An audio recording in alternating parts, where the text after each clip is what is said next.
let's open up the forum and any questions for Winfred. Do you see this book turning into a movie?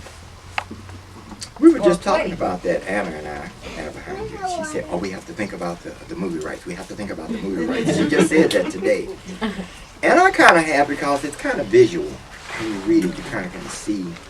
So, yeah. Yeah, I'm still digesting this. This is pretty amazing to me, just because you don't know that it's good. You have to be endorsed. And people have to tell you, because, I mean, of course I liked it. I liked what I wrote. I liked my words and all that.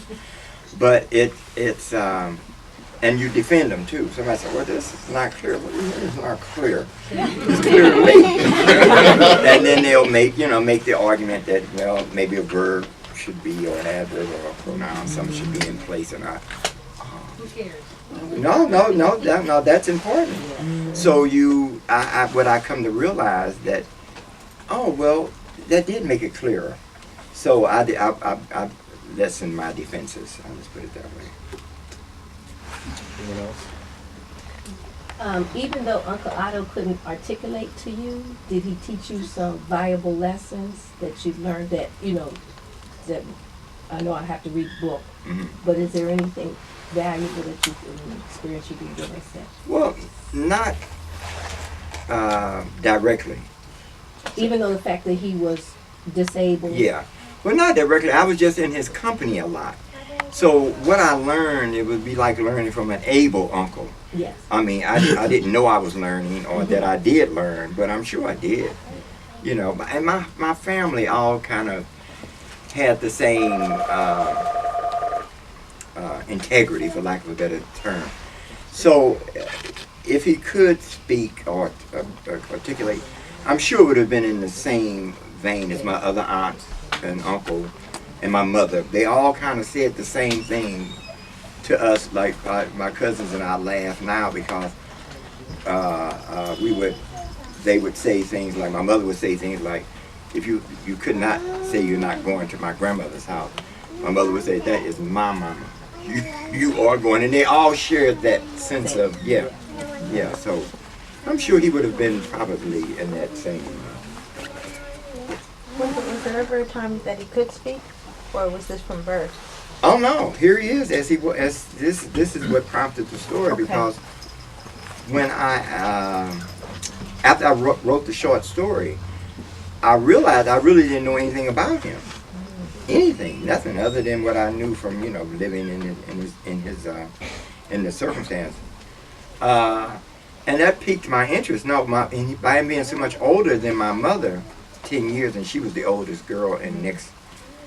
There weren't any stories about him in his youth. They had a few stories of his young adulthood, but unfortunately he was paralyzed early on in his young adulthood, probably in his late 30s, I think. Just with doing some, massive and kind of going back.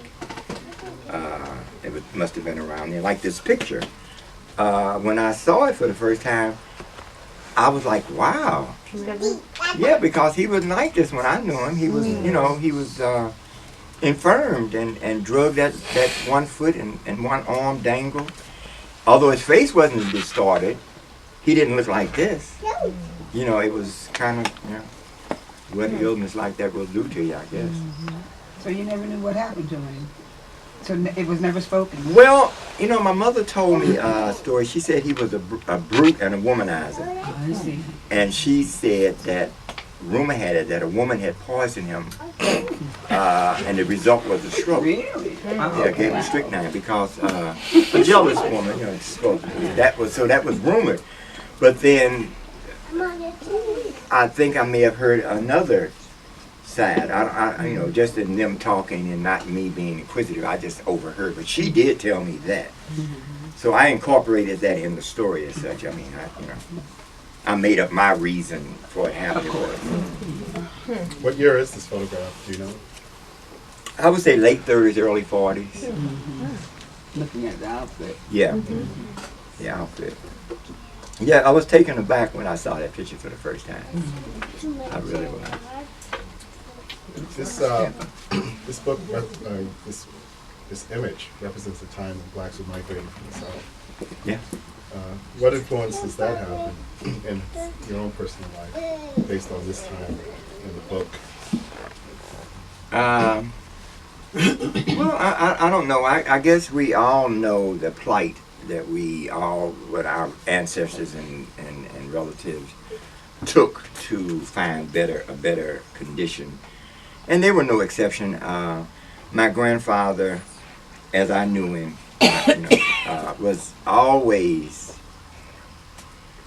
dressed, three-piece pinstripe suits, gold watch and chain, States Adams, high top States Adams shoes, big hats, and he always had that cigar that was most of the time wasn't lit. But he was proud.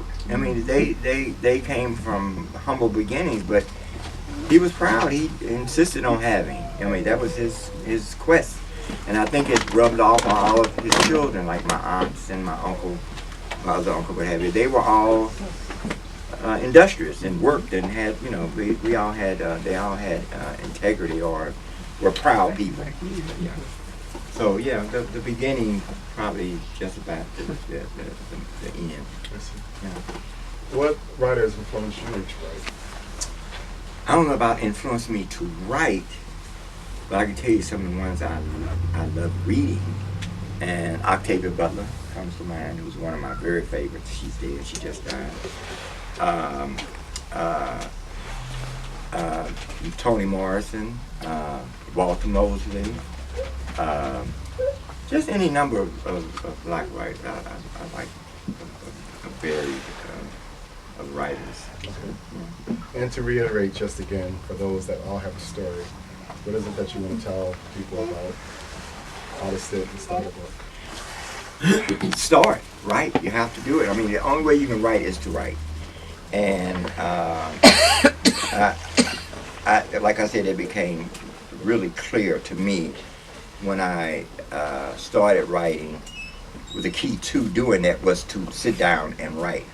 So I made it a point of disciplining myself to a slot. And I found that I was best in the morning to writing. I tried evenings and what have you, and it's okay for, revisions and things, but but to write the story, I was best in the morning. So when I would get up to write, and I would write until I went to the gym. But I did it consistently, right? Yeah, every day. And on Sundays, on Sundays I would go even longer. Like I don't go to the gym on Saturdays or Sundays, so I would write until time to go to work. Yeah. Yes. Were you the type of writer that something would come to your mind in the middle of your sleep, or as you were, taking a shower or whatever, and had to get out? Sometimes. Well, sometimes, yeah, because sometimes you have a. Sometimes you're in a character's in a spot or something, and you might not be clear on what's next because you don't, of course, until it unfolds, and you'll be doing something else in the shower, and then it's like, oh, I know, and then that has happened. Oh. Did you often have writer's block, and if so, what did you do with that? How did you deal with Never that? had writer's block. You didn't have writer's block Never ever? had, not so far. Not so far. It was always, like I said, once I realized that it unfolds, the characters propel the plot.